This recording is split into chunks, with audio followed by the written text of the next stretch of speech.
us, really, it was the first Halloween after release where people were dressing up as Grace that we were like, wait a minute, this is sort of pierced the consciousness and the culture in a way that we really weren't expecting. And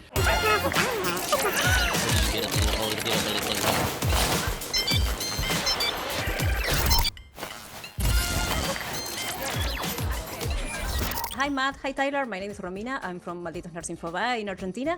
It's a pleasure to be talking to you. Yeah, likewise. How are you, Romina? Good, here is the middle of the day. I think you're a bit more early in the morning. Yeah, it's morning here, yeah. So I'm just having you just wake up. I'm going to ask you a few questions because I saw the movie 2 days ago and I loved it. And I actually have I'm scared of second parts. Sometimes I think that second parts can be difficult to achieve when the first one is very good. But I'm glad that I enjoyed it even more than the first one. So congratulations on that. Wow, that's incredible. Thank you. That was what we were aiming for. Honestly, that was the goal for us, and of course for we were hoping that fans would respond in that way as well. Yeah, well, I'm gonna ask you the question that kind of resonates me in my head. Why having a second part of this universe that you created is the first second part that you make, and why choosing Ready or Not to expand as a universe? I mean, I think that just like sort of very simply, we were all really shocked and tickled and humbled by how much people loved the first movie. I think you always cross your fingers and hope that anything that you make is going to resonate with people.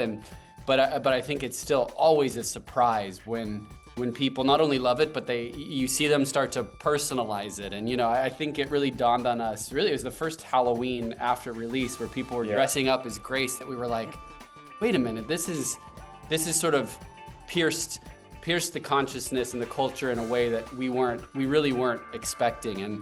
And so when I think we realized that there was a genuine following, the door kind of cracked open to potentially start thinking about a sequel. And it was not something that we had gone into the first movie planning on ever doing, expanding that universe. And I think we're happy for that. I think what it really made us do was like focus very specifically on sort of smallest, scrappiest, scariest survival story, origin story that we could, and throw all of our energy and all of our ideas into that.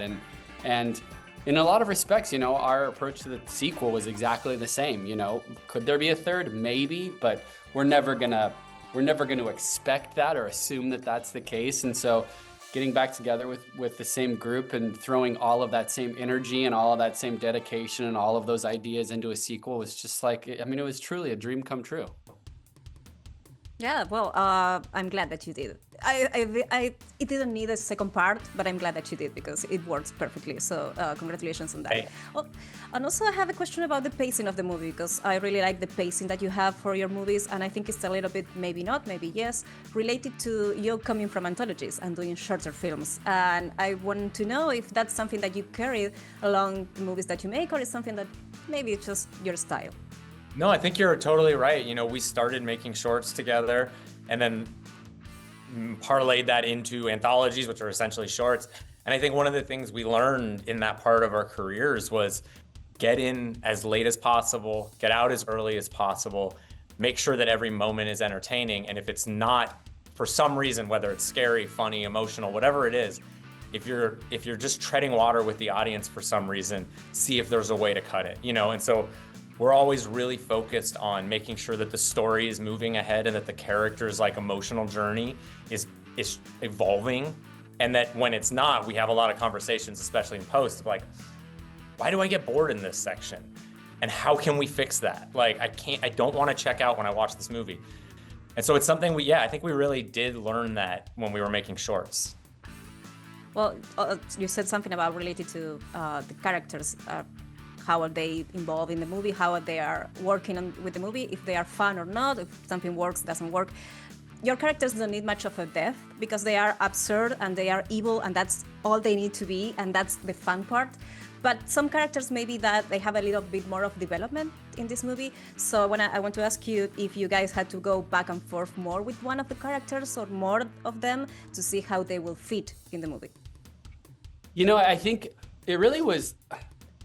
I mean, I think the real work of the sort of ensemble for us in designing it was finding just quite honestly, like the right number of people to represent the story of the council. And I mean, there was a moment where there were six characters more than what's in the current film, and you start to get into the reality of like staging scenes and budget and, you know, shooting time and all of that, and you have to make choices, and you realize, oh, it's just the ensemble feels spread thin with that many people. So how do we take some of the fun characteristics from, you know, those 5-6 characters that really have something interesting to do, and sort of give those qualities or those moments to people who feel like they really are maybe carrying a little bit more weight in the scenes. And I think at the end of the day, for as much as, yeah, you're totally right, you know, they're villains, they're terrible, they're like wacky, but we also really love, and I think what we really aim to do both in casting and then in designing those characters in the scenes is giving even the characters that feel like they have the least amount of screen time, or maybe are the least amount of depth and nuance, to giving them little moments of humanity and little beats where you just get a real sense of who they are and maybe what their off-screen story is.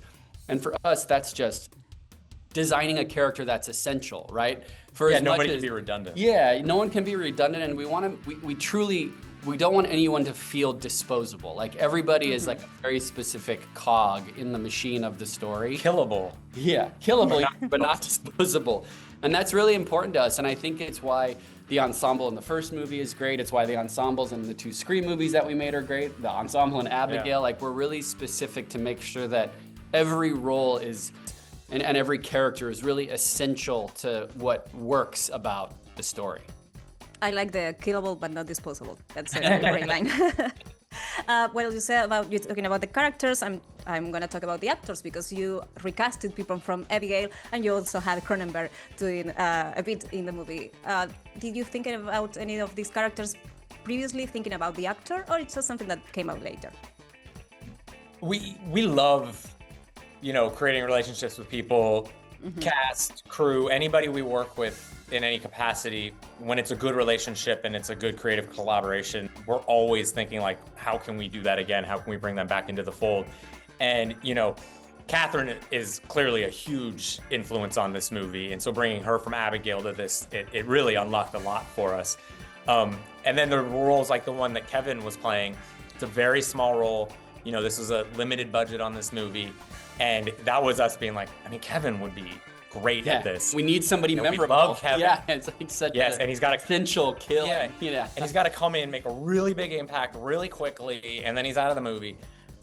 Let's call Kevin and just see if he'd do it. And so it was like, you know, you in, for you guys, anything. I'll be there. I'll shoot my scene in a day. I'll bounce, go back home, like that kind of thing. It was like, you know, we just love that fluidity with the people we work with, and it's something we're always kind of chasing and hoping to just, you know, have like a troupe of people we just keep going back to. But I mean, the only role that was written specifically for someone was Kathryn. Was Kathryn, yeah. Yeah.